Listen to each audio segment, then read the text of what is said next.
In the realm of relationships, we often hear about the importance of positive reinforcement. But have you ever stopped to consider whether all compliments are truly beneficial for your relationship? Take a moment to really think about that.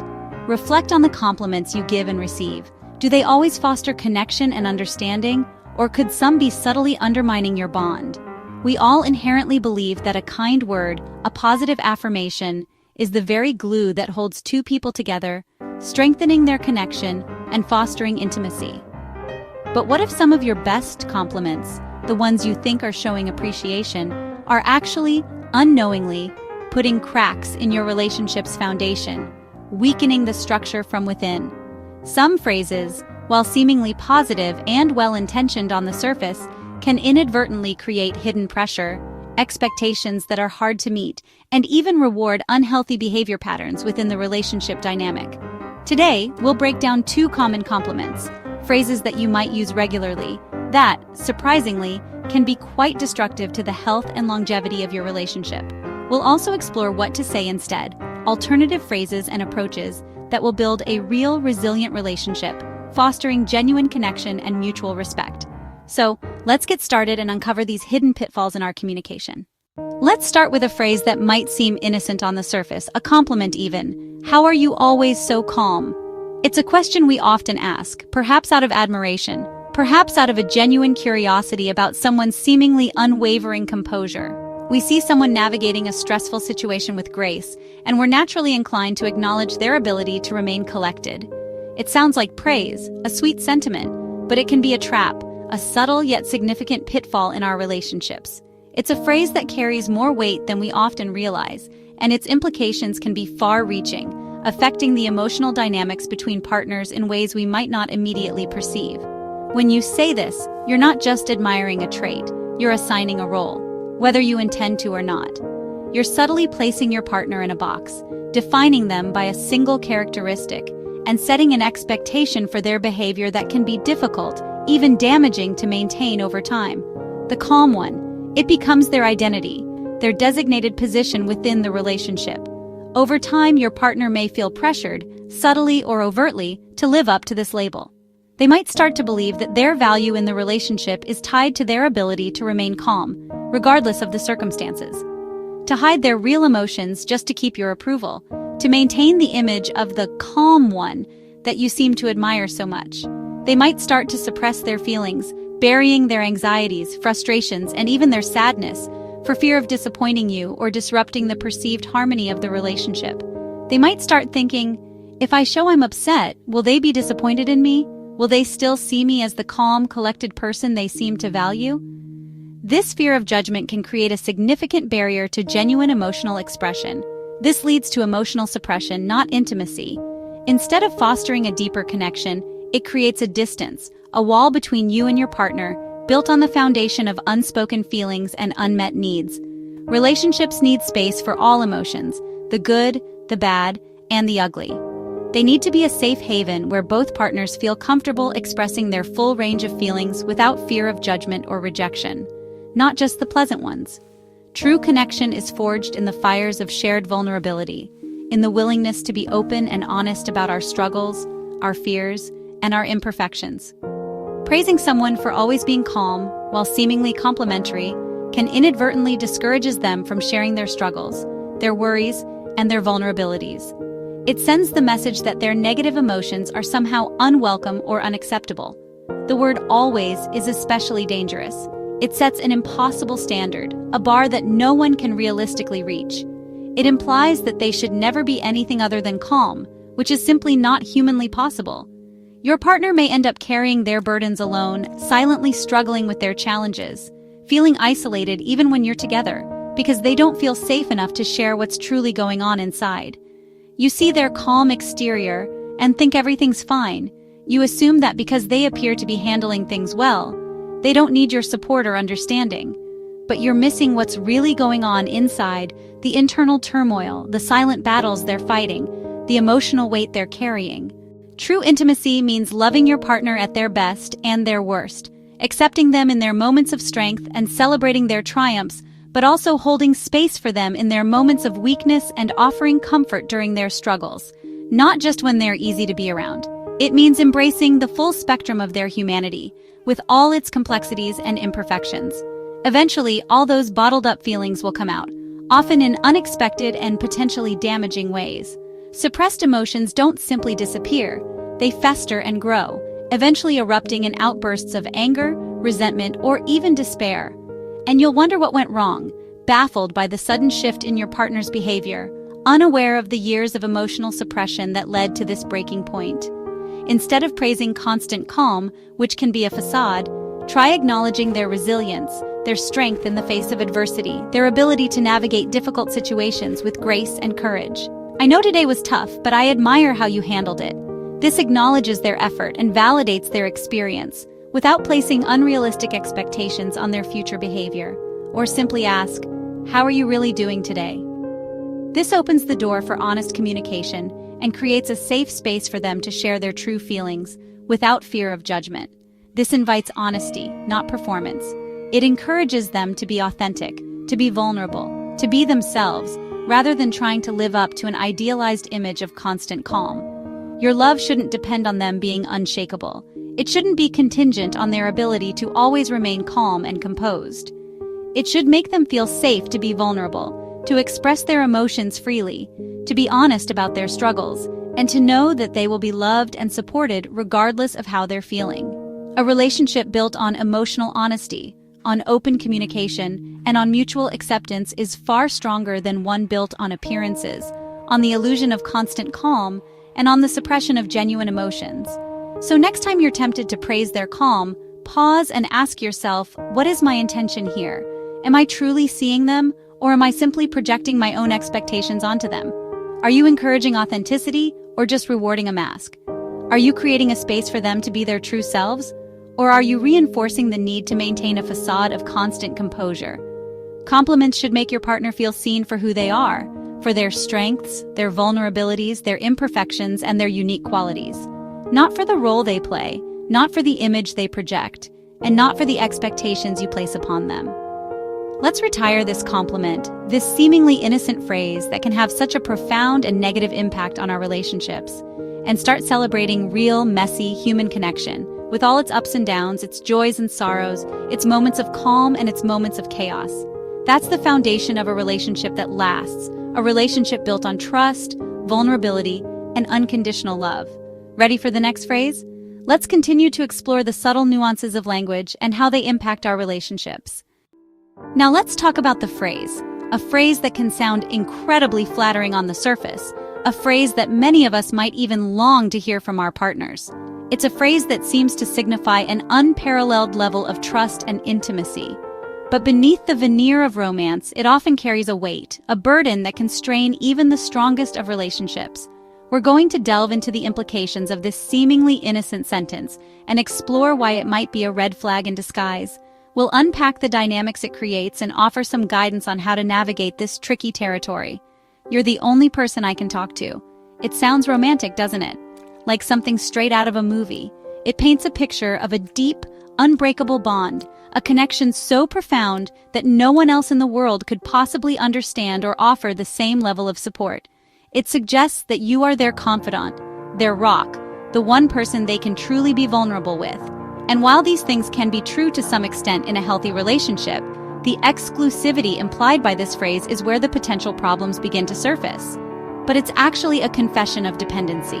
It's a subtle admission that they are relying on you, and only you, to fulfill a significant portion of their emotional needs. This isn't about sharing intimate details or seeking comfort during difficult times. It's about placing the entire weight of their emotional well-being squarely on your shoulders. It transforms the relationship from a partnership into a support system, with one person acting as the sole pillar for the other. When your partner says this, when they utter those words that seem so full of affection and trust, it's crucial to recognize the underlying message. It's not necessarily a sign of deep love, but rather a signal that they may be struggling to cope with their emotions and are looking to you to be their primary, and perhaps only, source of support. It's an invitation, albeit often unintentional, to become their therapist, their life coach, and their all-around emotional caretaker. They're making you their sole emotional support system, their go-to person for every problem, every worry, every fear. They're essentially outsourcing their emotional regulation to you, expecting you to be available and capable of handling whatever they throw your way. This can manifest in constant venting, seeking reassurance, or relying on you to solve their problems, big or small. A burden no one can carry alone. It's simply too much for one person to handle. We all have our own emotional needs and challenges, and expecting one individual to consistently and completely fulfill another's is unrealistic and unsustainable. It creates an imbalance in the relationship, where one person is constantly giving and the other is primarily receiving. It means you're their only outlet for stress, comfort, and advice. Every bad day at work, every disagreement with a friend, every insecurity they face, it all gets channeled directly to you. You become their sounding board, their shoulder to cry on, and their personal advice columnist, all rolled into one. While offering support is a natural part of any relationship, it shouldn't come at the expense of your own well-being. In reality, this leads to burnout and resentment. Constantly being on call to manage your partner's emotions can be incredibly draining. You may start to feel like you're walking on eggshells, afraid to say or do anything that might upset them. The constant pressure to be supportive can leave you feeling exhausted, overwhelmed, and resentful. The relationship, once a source of joy and connection, can begin to feel like a chore. Healthy relationships are built on interdependence, on a balance of give and take, where both partners support each other while maintaining their own individual identities and support systems. It's about two individuals coming together to share their lives, not one person becoming completely reliant on the other, not codependence. Codependence is characterized by an unhealthy reliance on another person for emotional validation and self-worth. It often involves one person enabling the other's unhealthy behaviors or sacrificing their own needs to please their partner. This dynamic can be incredibly damaging to both individuals and can lead to a cycle of resentment and dysfunction. Each partner should have their own support network, a diverse group of people they can turn to for different needs and perspectives. This could include friends, family members, colleagues, or even a therapist or counselor.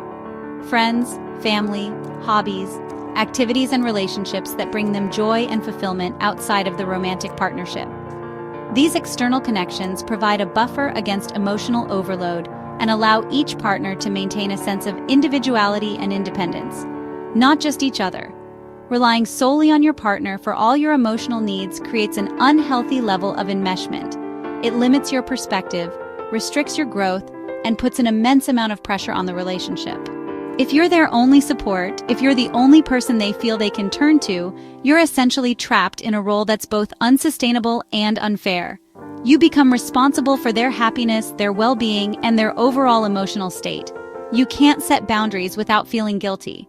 Saying no or expressing your own needs feels selfish because you know they have no one else to turn to. You might find yourself sacrificing your own well-being to avoid disappointing them or triggering their emotional distress. You start to feel trapped, suffocated by the weight of their emotional dependency. The relationship, once a source of comfort and joy, becomes a cage, and your home becomes a place of pressure, not peace. Instead of being a sanctuary where you can relax and recharge, it transforms into a battleground of unmet needs and unspoken resentments. This dynamic stunts your partner's growth, preventing them from developing the emotional resilience and coping skills they need to navigate life's challenges independently. They become overly reliant on you, hindering their ability to form healthy relationships with others and to manage their own emotions effectively, and leaves both of you exhausted. The constant emotional labor takes a toll on both partners, leaving them feeling drained, depleted, and disconnected. A loving partner wants you to have your own space and resources, your own friends, your own hobbies, and your own support system. They want you to be a well-rounded individual with a fulfilling life outside of the relationship, not to be their savior. They understand that true love is about supporting each other's growth and independence, not about rescuing each other from their problems. The solution isn't to shut them down, to dismiss their feelings or invalidate their experiences. It's not about telling them to get over it or to stop being so needy, but to encourage them to build a broader support system. It's about gently guiding them towards developing healthier coping mechanisms and fostering connections with others who can provide support and perspective. Try saying, approach the conversation with empathy and understanding. Acknowledge their feelings and validate their experiences. I'm honored you trust me. I truly am. It means the world to me that you feel comfortable sharing your feelings with me. But I worry you're putting too much pressure on just us. I care about you deeply, and I want to be there for you, but I also want you to have a strong support system outside of our relationship. Have you talked to your friends or family about this? Gently suggest that they reach out to other people in their lives who might be able to offer support and guidance. Suggest activities that help them connect with others. Encourage them to join a club, volunteer, or reconnect with old friends. Help them find opportunities to build new relationships and expand their social circle. This isn't pushing them away. It's not about rejecting them or minimizing their feelings. It's about empowering them to take ownership of their emotional well-being and to build a more resilient and fulfilling life. It's helping them become more resilient and independent. It's about fostering their growth as individuals and strengthening the foundation of the relationship. A strong relationship is like a table with many legs. The more support each partner has, the more stable and resilient the relationship will be. If you're the only one, it's unstable. It's vulnerable to collapse under the weight of unmet needs and unrealistic expectations. Don't mistake emotional intensity for intimacy.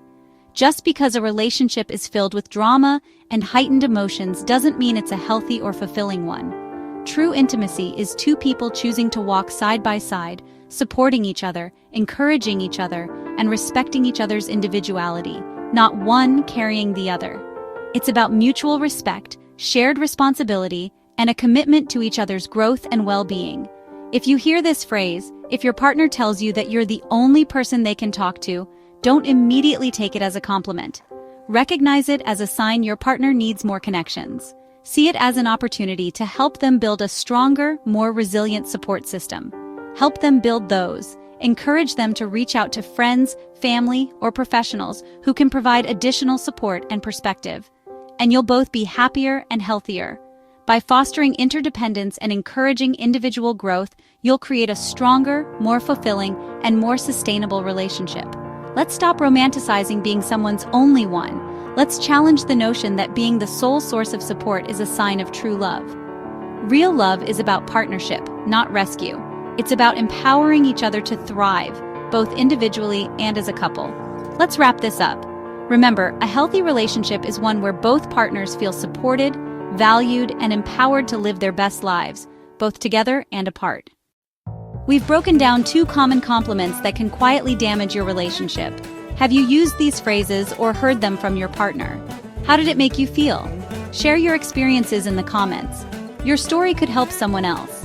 Lasting love is built on honesty, support, and the freedom to be your true self, not on hidden pressure or impossible expectations. Don't settle for a performance.